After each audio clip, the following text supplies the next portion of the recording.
இந்த வீடியோ வந்து ஒரு குழந்தை வயிற்றில் இருக்கைக்குள்ள என்னென்ன சாப்பாடுகள் சாப்பிட்டது நல்லம்னா என்னென்ன செய்தனான்றதை தான்.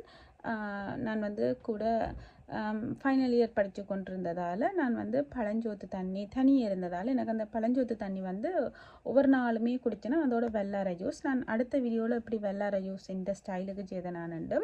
இந்த பழஞ்சோத்து தண்ணியும் வந்து நான் இரவு லெக்சஸால் வந்து இரவு சோறு அவிச்சு வச்சுட்டு அந்த சூட்டோடையே நான் வந்து தண்ணியை ஊற்றி வைக்கிறேன். அப்போ டக்குனது பழுதாகி வருமன்றதுக்காக அப்படி அந்த ஊற்றின விடிய வந்து அது வந்து எனக்கு எளியாக நாங்கள் போகணும் ஸ்டடீஸுக்கு. அப்போ நான் வந்து இரவு ஊற்றி வச்சுட்டு விடிய வந்து அதை எனக்கு பெரிய அளவுக்கு அதை மசிச்சு கடைஞ்சி எடுக்கிற அளவுக்கு டைம் கிடைக்கல. அப்போ மிக்சியில் அரைவாசி சோத்து எடுத்து அடிக்கிறது. அப்போ அது கொஞ்சம் கூலாக வந்துடும். அரைவாசி சோறை அப்படியே வச்சிருக்கிறது.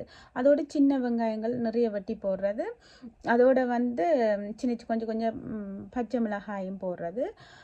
இந்த ரெண்டையும் நல்லா உப்பு, அதோட தேசி புளி, அதோட நான் தயிரும் மிக்ஸ் பண்ணுறேன். நான் கொஞ்சம் தயிர் விருப்பம் பண்ணபடியாக அந்த டைம் தயிரும் மிக்ஸ் பண்ணி அதை கொஞ்சம் ஒரு கூழ் மாதிரி கொண்டு போகிறது. ஏன்னா நாங்கள் போத்தில் தான் கொண்டு போகிறது லெக்சர்ஸுக்கு போய்க்கல மெட்டாக்கள் சிரிப்பினம் பண்ணுறதுக்காக கொஞ்சம் நல்லாவே ஒரு நிறைய பிளெண்ட் பண்ணி போட்டு கொஞ்சம் சோறை தான் அது ஸ்பூனால் நல்லா மசிச்சு போட்டதால் அது ஒரு ஒயிட் கலர் ஜூஸாகவே தான் தெரியும். இடைக்கிட இந்த வெங்காயம் பச்சை மிளகாய் தெரியும்.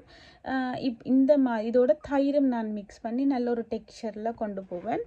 விடிய சாப்பாடு மத்தியானம் இல்லை விடியிலேருந்து மத்தியானம் வரும் வரைக்கும் இதையே தான் நான் கொஞ்சமாக குடிக்கிறது. அதோட வெள்ளார ஜூஸ் கன நேரம் வச்சிருக்கல அது ஒருக்கா குடித்தோடனே அது சரியாகும். அது அடுத்தடுத்த வீடியோவில் எப்படி வெள்ளார ஜூஸ் நான் செய்து குடித்தேனான்றதை போடலாம். இந்த பழஞ்சோத்து தண்ணி வந்து அது சரியான உடம்புக்கு சரியான நல்லம் முடியல் எல்லாம் வளரும் அப்படின்னா அதோட அந்த பிள்ளை வந்து அப்படியே கூலாக இருக்கும், வயிற்றுக்குள்ளே கூலாக இருக்கேக்குள்ள அது நல்லா இருக்குமென்றெல்லாம் சொல்லிடணும். ஆனால் எனக்கு அது ஒவ்வொரு நாளுமே நான் வந்து வீட்டை போகிற டைமில் நிறைய சாப்பிடுவேன். நாங்கள் எப்படி செய்யலை. நான் படிக்கிற காலத்தில் வந்து நான் இப்படியான விஷயங்கள்லாம் கூடவே நான் செய்கிறேன். நான் இந்த மாதிரி தான் நான் அந்த பழஞ்சோத்து தண்ணி வந்து தயிரும் தேசிக்காயும் தேசி புளியும் மற்றது வெங்காயம் பச்சை மிளகாய் பிளெண்டெல்லாம் அடிக்கிறது ஒரு வெள்ளை கலரில் ஒரு ஜூஸ் மாதிரி கொண்டு போகிறேன். நான் இது வந்து ட்ரை பண்ணி பார்க்கலாம் எல்லாரும்.